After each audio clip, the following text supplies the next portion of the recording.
Surnommée la fine fleur de l'humour belge, Farah manie l'art délicat de l'humour noir avec brio. Elle nous revient enfin et se dévoile aujourd'hui dans un nouveau one-woman show, une belge histoire de quête de sens, la quête de soi. Souvent les gens trouvent que j'ai un humour très dark. C'est pas faux, même si moi je préfère dire que c'est un chant d'amour dans les ténèbres, bien sûr. Farah est probablement une des personnes les plus talentueuses que je connaisse parce qu'elle a une écriture de dingue, c'est une perfectionniste. Que c'est pas parce que les femmes ont un utérus qu'elles sont obligées de l'utiliser. La preuve, les hommes ont un cerveau. C'est toujours bien dit, bien où il faut. Pour moi, l'humour noir, c'est la seule manière que j'ai trouvée pour gérer les cons au quotidien, tu sais, pour gérer la bêtise humaine sous toutes ses formes. Farah aborde des sujets qui sont difficiles, avec une plume, une intelligence et une douceur dont peu de gens sont capables. Le racisme, la misogynie, l'homophobie, Cyril Hanouna. Oreille sensible, un peu s'abstenir en fait, en gros. Je suis comme je suis et si t'es pas content, casse-toi.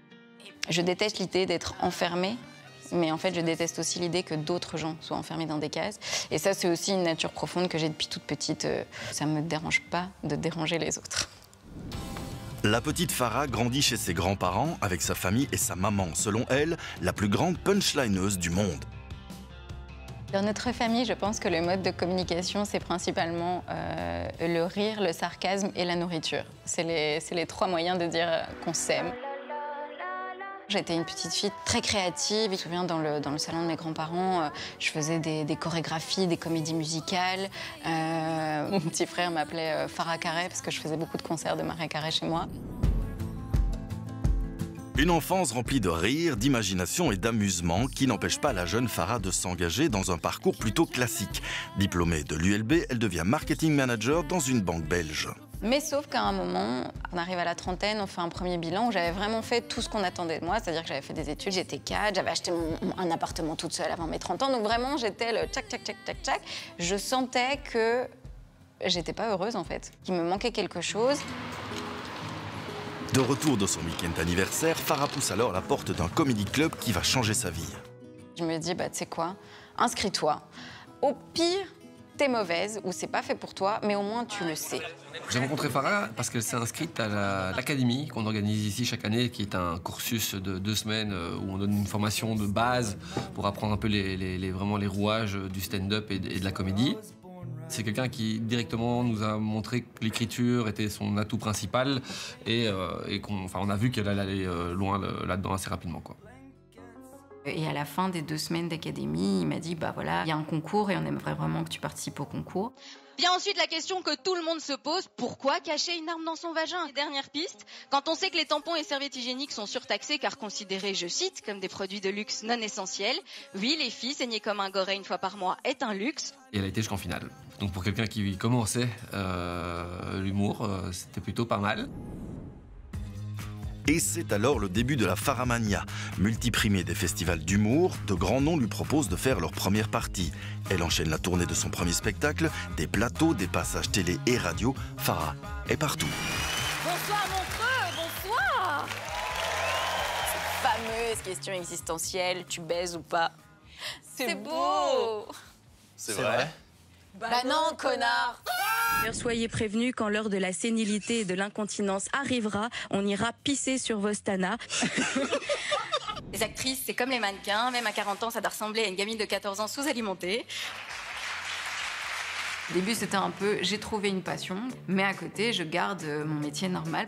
En fait, pendant 4 ans, j'ai fait les deux. Et là, c'était l'enfer parce que on va vite dormir à des 2-3 heures. J'avais mon avion à 7 heures du matin, donc debout à 5 heures. J'avais dormi 3 heures pour pouvoir être au travail à 9 heures. Et je sais que j'ai atteint ma limite le jour où j'ai vomi de fatigue aux toilettes. Et j'ai dit, je reste couchée là, laissez-moi. J'ai été hospitalisée. Et en fait, c'est mon corps qui m'a dit à un moment, toi, tu prends pas de décision, mais moi, je vais en prendre une. Farah lâche tout et se consacre entièrement à sa carrière d'humoriste. Elle commence alors un travail avec Alexandra Henry qui va lui faire passer un cap dans sa démarche artistique. Quand je l'ai rencontrée, tout de suite j'ai vu un potentiel immense. C'est vraiment une artiste et une femme brillante. Mais il manquait ce petit supplément d'âme. Okay. Je suis dans le déni. Je préfère pas regarder. Je fais, oh non, ça n'existe pas. Okay. Il y avait un premier spectacle qui fonctionnait bien, mais je sais que beaucoup de professionnels étaient sortis en me disant, on sait que tu peux écrire sur n'importe quel sujet, mais on ne sait pas qui tu es en sortant. Je suis stressée. Oui. Oui. Et il me semble aujourd'hui essentiel d'apprendre à se connaître, de se connecter à ses forces, à ses faiblesses. Plus tu es connecté à ce que tu as dans les tripes, plus ton message sur scène va être puissant. On ne nous apprend pas ça à l'école. On nous apprend à être comme tout le monde, mais on ne nous apprend pas à être nous-mêmes. Donc Alex m'apprend à être moi-même. Chère Farah, j'adore l'idée de pouvoir t'écrire une lettre à toi, la diva des mots. J'ai tout de suite eu envie de travailler avec toi. J'ai adoré être spectatrice de ta transformation. Ta vulnérabilité est devenue ta force. Tu as posé ce regard bienveillant sur tes failles et tu les as magnifiées sur scène en nous livrant un spectacle drôle, authentique, sincère, rempli d'émotions. Merci pour tous ces instants vrais et déjà hâte de la suite des aventures. Love, Alex. Ça me touche beaucoup parce qu'elle sait. Elle sait qu'un humoriste, ça pleure, ça doute et ça rigole pas toujours. Merci l'univers d'avoir mis Alexandra sur mon parcours et merci d'avoir vu ce que moi je voulais pas voir. Voir ce soir, mesdames et messieurs, un tonnerre d'applaudissements pour Farah!